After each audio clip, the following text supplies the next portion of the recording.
All right, we've got Randy Clark up again from Greater Things, Dallas, Texas 2025. Randy's having a little fun with the manifestations that were present from the early revivals. People actually found them to be very difficult to understand. Sound familiar? In 1800, 1801, I believe it was one of the greatest revivals in American history. This is one of the most powerful meetings that's ever happened in the United States. It happened in Kentucky. And the influence of this revival was through southern Ohio, southern Indiana, southern Illinois, and Kentucky. And actually, the whole Bible Belt, the Bible Belt came into existence because this revival that was there in Cane Ridge just for a matter of weeks, but the manifestations were weird.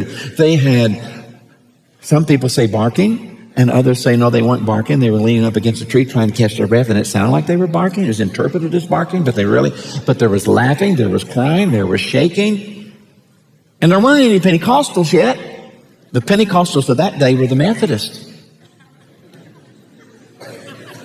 And it started with the Presbyterians, with their communion service. And these manifestations had a name. You know what they were called? Methodist fits. Because the Methodists had the most manifestations.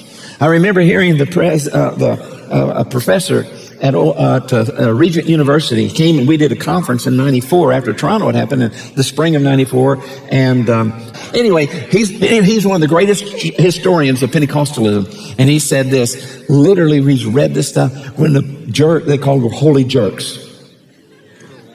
Now, that's not holy weird people that's jerks, but it didn't mean that. It was called the holy jerks. And when they would come, they'd come on saint and sinner alike.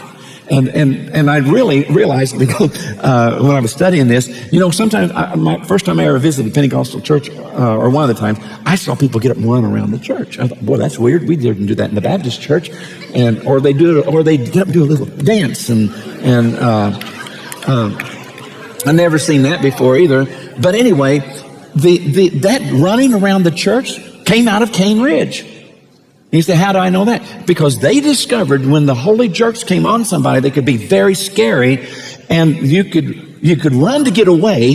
If they start, you want to get out of that area, or they'll get on you, and you run to get away, or you could, they found if you prayed, they would alleviate, or if you ran, they'd alleviate.